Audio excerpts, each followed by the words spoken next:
Hi viewers, welcome to our channel. ప్రస్తుతం మనతో పాటు దాము బాలాజీ గారు సీనియర్ జర్నలిస్ట్ ఉన్నారు. వారితో ఒకసారి మాట్లాడదాం. సార్ నమస్కారం. సార్ నమస్తే. సార్ అవినాష్ రెడ్డికి సుప్రీంకోర్టులో షాక్ తగిలింది అని ఆంధ్రప్రదేశ్ గవర్నమెంట్ ఈయనకు అగెనిస్ట్గా ఒక అఫిడవిట్ సుప్రీంకోర్టులో వేసిందని చెప్పేసి వార్తలు వినిపిస్తున్నాయి. సార్ మరి ఏంటి ఈ అఫిడవిట్, దీంట్లో ఏముంది, దీనివల్ల అవినాష్ రెడ్డి చిక్కుల్లో పడే అవకాశం ఉందా సార్? అవినాష్ రెడ్డికి వివేకానంద రెడ్డి కేసులో అవినాష్ రెడ్డికి ఒక షాక్ అయితే తగిలిందని చెప్పుకోవచ్చు. ఎందుకంటే అవినాష్ రెడ్డి దీంట్లో ఏ8గా ఉన్నాడు, అక్యూజన్ నెంబర్ 8గా ఉన్నాడు. ఎర్రగంగిరెడ్డి, తర్వాత సునీల్ యాదవ్, మూడోది ఉమాశంకర్ రెడ్డి, 4 దస్తగిరి, 5 దేవిరెడ్డి శివశంకర్ రెడ్డి, 6 గజ్జల ఉదయ్ కుమార్ రెడ్డి, 7 వైఎస్ భాస్కర్ రెడ్డి, 8 అవినాష్ రెడ్డి. అవినాష్ రెడ్డి వాళ్ళ నాన్న భాస్కర్ రెడ్డి, అవినాష్ రెడ్డికి భాస్కర్ రెడ్డికి ముఖ్య అనుచరుడు దేవిరెడ్డి శివశంకర్ రెడ్డి, వీళ్ళ బంధువు గజ్జల ఉదయ్ కుమార్ రెడ్డి. వీళ్ళు ఒక పద్ధతి అయితే, మిగతా ఫస్ట్ 4 యాక్చువల్గా చంపిన వాళ్ళు. అంటే ఎర్రగంగిరెడ్డి, సునీల్ యాదవ్, దస్తగిరి, వీళ్ళ 4 ఏమో చంపారు. వీళ్ళని చంపడానికి ప్రేరేపించిన వాళ్ళు, దీని వెనక ఉన్నవాళ్ళు మిగతా 4. ఎవరు? దేవిరెడ్డి శివశంకర్ రెడ్డి. ఈయన ఒకప్పుడు ఎమ్మెల్సీగా కూడా పోటీ చేయాలనుకున్నాడు. సో ఆయన భాస్కర్ రెడ్డికి, అవినాష్ రెడ్డికి ప్రధాన అంచాడు. మిగతా గజ్జల ఉదయ్ కుమార్ రెడ్డి కూడా వీళ్ళ బంధువు అనమాట. సో వీళ్ళ 4 మీద కేసు అయితే ఉంది. కానీ తెలుగుదేశం వాళ్ళు అయితే ఇదంతా జగనే చేయించాడని ఆరోపణ చేస్తున్నారు. ఈవెన్ ఇటు సునీతారెడ్డి కానీ ఇటు షర్మిల కూడా అదే ఆరోపణలు చేస్తున్నారు. సో దీంట్లో ఏమైందంటే, మొదట సిట్టు వేశారు. తెలుగుదేశం పీరియడ్లో ఒక సిట్టు, తర్వాత జగన్ పీరియడ్లో ఒక సిట్ వేశారు. దాని తర్వాత తెలుగుదేశం పీరియడ్లో ఇది జరిగింది. యాక్చువల్గా 2019 మార్చి 14th అర్ధరాత్రి దాటిన తర్వాత 15th అనుకోవచ్చు మనం టెక్నికల్గా. సో 15th జరిగితే అప్పుడు జగన్ ఏమో సిబిఐని వేయాలని చేశాడు. అప్పుడు చంద్రబాబు ఏమో సిబిఐకి పర్మిషన్ ఇవ్వకుండా పెట్టుకున్నాడు. సిబిఐ అప్పుడు ఈనాడు లాంటివి కూడా కుక్క తోకని చంద్రబాబు కట్ చేస్తున్నట్టు, కుక్క సిబిఐ అన్నట్టు, మా ఇంట్లోకి వస్తే నేను ఊరుకుంటానా అని ఒక శ్రీధర్ కార్టూన్ కూడా వేశాడు. సో అప్పుడేమో చంద్రబాబు సిబిఐని రానిలేదు, జగన్ ఏమో డిమాండ్ చేశాడు. తర్వాత ఏమైంది, జగన్ గవర్నమెంట్ వచ్చినాకేమో సిబిఐని రావాలని జగన్ కోరలేదు, చంద్రబాబు కోరాడు మళ్ళీ రివర్స్లో. సో మన రాజకీయాలు అలాగే ఉంటాయి.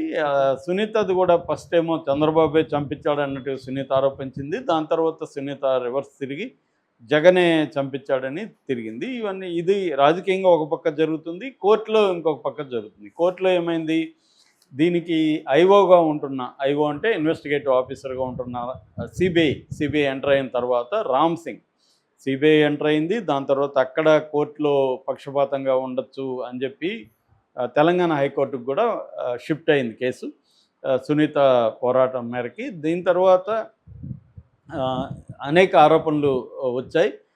ప్రధానంగా ఏంటంటే, రామ్ సింగ్ మీద వైసీపీ ఆరోపణలు తీవ్రంగా చేసింది. అది సుప్రీంకోర్టులో కూడా ఇదైంది. సుప్రీంకోర్టు కూడా రామ్ సింగ్ సరిగా చేయట్లేదు, రామ్ సింగ్ని మార్చండి అని ఐఓగా సుప్రీంకోర్టు చెప్పింది. అప్పట్లో రామ్ సింగ్ని మార్చారు. అంటే రామ్ సింగ్ మీద వైసీపీ వాళ్ళు, ఈ ముద్దాయిలు చాలామంది విమర్శలు చేశాడు. ఎర్రగంగిరెడ్డి కావచ్చు, సునీల్ యాదవ్ కూడా కోర్టుకు వెళ్ళాడు. దాని తర్వాత ఎర్రగంగిరెడ్డి కూడా నా వేళ్ళు ఇప్పటికి కూడా చక్కగా రాలేదు, అంత తీవ్రంగా కొట్టారన్నాడు. సునీల్ యాదవ్ కొట్టారన్నారు. తర్వాత పిఏ కృష్ణారెడ్డి, ఎవరు వివేకానంద రెడ్డి పిఏ కృష్ణారెడ్డి కూడా నన్ను తీవ్రంగా కొట్టారు 4 రోజుల పాటు అని చెప్పారు.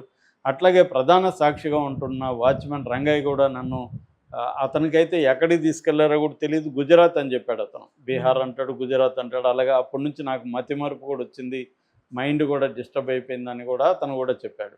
ఇలాగే రామ్ సింగ్ మీద కోర్టులో కేసులు ఉన్నాయి, విమర్శలు వైసీపీ నుంచి ఉన్నాయి. ఈ నేపథ్యం ఎందుకు చెప్తున్నానంటే, ఈ కేసు విచిత్రాలలో ఇప్పుడు ఒక విచిత్రం చోటు చేసుకుంది.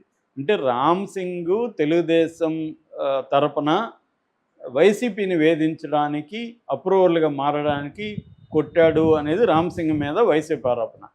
ఇప్పుడు కొత్తగా వీళ్ళు తెలుగుదేశం అంటే ప్రభుత్వం ఒక సుప్రీంకోర్టులో ఒక అఫిడవిట్ వేసింది. ఆ అఫిడవిట్ ఏమేసిందంటే, అవినాష్ రెడ్డి రామ్ సింగ్తో కుమ్మక్కయి,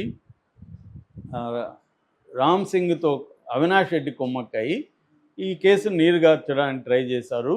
సునీత నర్రెడ్డి రాజశేఖర రెడ్డి మీద కేసు పెట్టించారు రామ్ సింగ్తో కొమ్మక్కాయి అని రివర్స్లో. ఓకే. అంటే వాళ్ళేమో రామ్ సింగ్ తెలుగుదేశంతో కుమ్మక్కయ్యాడంటే ఇప్పుడు ఈ ప్రభుత్వం ఏమో రామ్ సింగ్ అవినాష్ రెడ్డితో కుమ్మక్కయ్యి సునీత మీద నర్రెడ్డి రాజశేఖర రెడ్డి మీద కేసు పెట్టించారని సుప్రీంకోర్టులో పిటిషన్ వేశారు. ఎందుకు ఇప్పుడు సడన్గా సుప్రీంకోర్టులో వేశారు అనేది అందరికీ ఆశ్చర్యమే అవినాష్ రెడ్డి మీద. అంటే ఇక్కడ ఏంటంటే ఇది రకరకాల కోర్టులో జరుగుతుంది ఈ కేసు. ఒక పక్క కడప పులివెందుల కోర్టులలో రకరకాల కేసులు ఉన్నాయి, ఇక్కడ సిబిఐ కోర్టులో ఉంది, ఇక్కడ హైకోర్టులో ఉంది, మళ్ళీ సుప్రీంకోర్టుకి వెళ్ళింది. సుప్రీంకోర్టు 2023 జూన్ 30th అంతా మొత్తం తుది ఫైనల్ ఛార్జ్షీట్ వేసేసి ట్రయల్కి రావాలని చెప్పింది. 2 ఏళ్ళు అయిపోయింది, ఇప్పటికి కూడా ఫైనల్ ఛార్జ్షీట్ అనేది లేదు. 2 ఛార్జ్షీట్లు అయితే ఇప్పుడు కేసినట్టు చెప్తున్నారు. గత 15 నెలలుగా ఒకే ఒక అంశం మీద పోస్ట్పోన్మెంట్ జరుగుతుందని సునీత మొన్ననే హైకోర్టులో కేసు వేసింది. అదేంటంటే ప్రతివాదులు అంటే దీంట్లో నిందితులుగా ఉన్నవాళ్ళు సిబిఐ డాక్యుమెంట్స్ అడిగారు. అప్పుడు సిబిఐ వీళ్ళకి హార్డ్ డిస్క్ ఇచ్చింది. హార్డ్ డిస్క్ ఓపెన్ కాలేదు, మాకు ఫిజికల్ కాపీలు కావాలని వాళ్ళు అడిగారు. ఫిజికల్ కాపీలు లక్షల పేజీల్లో ఉన్నాయి, మేము ఇవ్వలేము అని వీళ్ళు చెప్తున్నారు. ఇక్కడ స్టాగ్నేట్ అయింది కేసు అని, దీన్ని పరిష్కారం చేయండి అని ఆమె ఆ హార్డ్ డిస్క్ని ఏమన్నా రికవరీ చేయించండి, ఏదన్నా చేయించండి అని ఈమె అడిగింది. అది విచిత్రమే. ఇప్పుడు ఒక హార్డ్ డిస్క్లో ఇస్తే హార్డ్ డిస్క్లు పాడైతే వేరే హార్డ్ డిస్క్లు ఇవ్వచ్చు కదా అనేది మనలాంటి కామన్ సెన్స్ అప్పగించే వాళ్ళకి వస్తుంది. మరి మనకు లోతుల విషయం తెలియదు కానీ వేరేది ఇవ్వచ్చు కదా, బ్యాకప్ ఉంటుంది కదా వీళ్ళ దగ్గర అనేది ఉంది. మామూలుగా ఇవాళ ఎవరైనా కూడా బ్యాకప్లు పెట్టుకుంటారు కదా, లేకుండా ఇచ్చారు కదా వీళ్ళ దగ్గర కూడా ఉంటుంది కదా అనేది. మరి ఏం జరిగిందో తెలియదు, అక్కడైతే పెండింగ్లో ఉంది. ఈ కాంటెక్స్ట్లో సడన్గా వీళ్ళు వెళ్ళి రామ్ సింగ్ ద్వారా నర్రెడ్డి రాజశేఖర రెడ్డి అంటే సునీత మొగుడు మీద రాంగ్ కేసు పెట్టారు. అప్పట్లో ఐఓగా ఉన్న రాజును బెదిరించారు. అట్లాగే ఏఎస్పీ రాజేశ్వర్ రెడ్డి, రామకృష్ణారెడ్డి, అవినాష్ రెడ్డికి మద్దతుగా నిలబడ్డారు అని ఇప్పుడు కేసు వేశారు. అంటే ముందు నుంచి కూడా అవినాష్ రెడ్డిని అరెస్ట్ చేయించాలన్న ఒక ఇదైతే తెలుగుదేశం కూటమిలో కానీ ఇటు సునీత కానీ ట్రై చేస్తున్నారు. అప్పట్లో మనకు కానీ చూస్తే అవినాష్ రెడ్డి మదర్ కర్నూలులో హాస్పిటల్లో చేరినప్పుడు పెద్ద ఎత్తున సిబిఐ వెళ్ళి ఆయన అరెస్ట్ చేయడానికి ఒక 2 రోజులు డ్రామా నడిచింది. అక్కడ స్టేట్ పోలీసు వాళ్ళని రానిలేదు అని నడిచింది.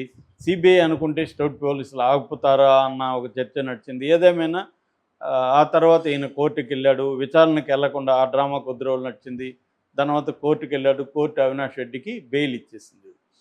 ఆ బెయిల్ క్యాన్సిల్ కోసం మళ్ళీ సిబిఐ తరఫున వీళ్ళు సునీత వెళ్ళింది, అది పెండింగ్లో ఉంది సుప్రీంకోర్టులో. అంటే